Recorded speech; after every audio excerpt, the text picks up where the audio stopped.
Hey beautiful people, Ryan Hamer here. In this video, we're going to be talking a little bit about prepaid and secured credit cards. So some of you have been asking me if secured credit cards or prepaid cards actually matter. And it's a two-pronged question, so yes and no. Yes, if they report to the credit bureau, and no, they do not. Some of them are not members, some of them are not in the system at all. Here in Canada, we have a number of prepaid and secured credit cards.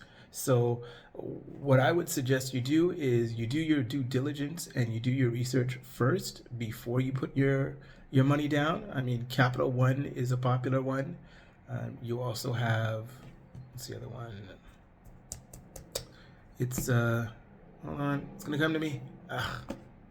It'll come to me after. Anyway, there's Home Trust. That's it. Home Trust. They've been around for a while, and you put up the money. It secures the balance that you want to have on the card, and typically these guys do report to the credit bureau. But there are some other cards that are new to the game, new in the market, and they do not have established relationships with the credit bureaus to report to the credit bureaus. So you have to be very careful. Also, prepaid cards.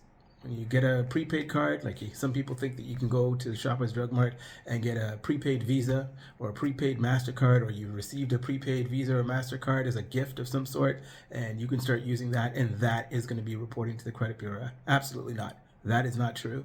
No, it does not. It does not. I stress that. I can't stress that enough. No, those types of cards are not effective in rebuilding, repairing, or establishing credit, because there's no connection to your credit profile with just a generic vanilla card that you've purchased off the rack. Okay, so I want to make that absolutely clear so that there is no confusion. A lot of times, especially if you're a newcomer to the country, you might not know. Somebody told you that you need to establish credit, so you'll go to the corner store and get one of those cards, or somebody told you that you can use one of those cards, and that's just not true.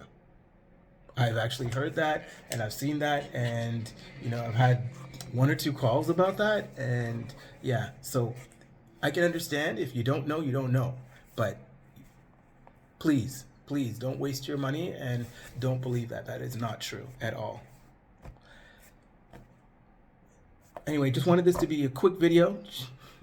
A very, very quick video, and if you have any questions or comments about these, please feel free to like, share, and comment. Oh, and the question asked, one of the questions that I was asked was, how much money should you put down on a secured credit card?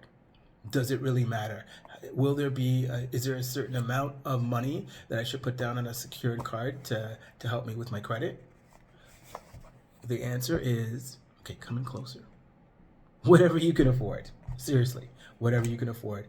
I've seen Capital One offer a minimum of $300. So they'd ask you to put down a minimum of $300 to secure the card, and then you work your way up from there.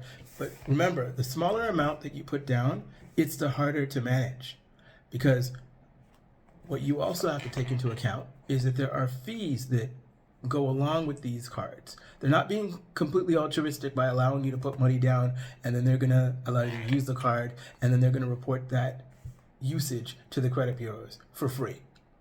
They have lots of fees and things of the sort that are integrated that you might not be aware of, right? So if you call the customer service line, they might charge you for that.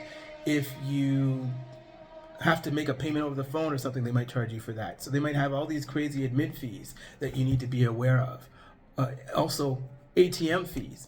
That's where they get their money too. So they'll charge you these ATM fees for using the card at the machine. And then if you use a different machine and stuff like that, so the lots of fees. You got to pay the Interact fee, the plus whatever fee, and this fee and that fee, and merchant fee. And so there are all these fees that come into play that could definitely jack up your balance if you have a low limit. Also, the annual fee. Some of these cards have annual fees that they will charge you just to maintain the card, a month or a monthly maintenance fee. And then the worst one of them all is the over limit fee. So they'll charge you like $50 or $30 or whatever, how much, whatever the fee is. And that fee can put you, like, it'll put you over the limit. Well, close to the limit. And then over the limit. Or you're already over the limit and they throw another fee on top of that. So keep in mind that what I'm trying to say is that these companies have a lot of fees. So if you have a low limit, if you put down $300 or $400 and you're trying to use the card regularly, then what's going to happen in that respect is you are putting yourself in a position where you end up always reaching the limit and crossing the limit and paying that fee over and over and over again. So if you can afford to put more money down, then that's what I would suggest you do. If you have to do the secured credit card route, because not everyone can actually apply for a credit card and get it right away, because there could be issues with your credit. So if you're starting to rebuild and you use a secured credit card and that's the option, just be aware. If you're doing it through the bank, then it's a little easier because the fees are not as crazy, but be aware. All right, you have to look at the fine print. They always give you, when you get a credit card, they always give you that piece of paper that nobody reads. It tells you about the interest. It tells you about how much you have to pay, the minimum payment, and what you pay if you don't use it. And also some credit cards even have a dormant usage fee. So if you don't use the credit card, that can be an issue too. Thanks for watching. Have a good one.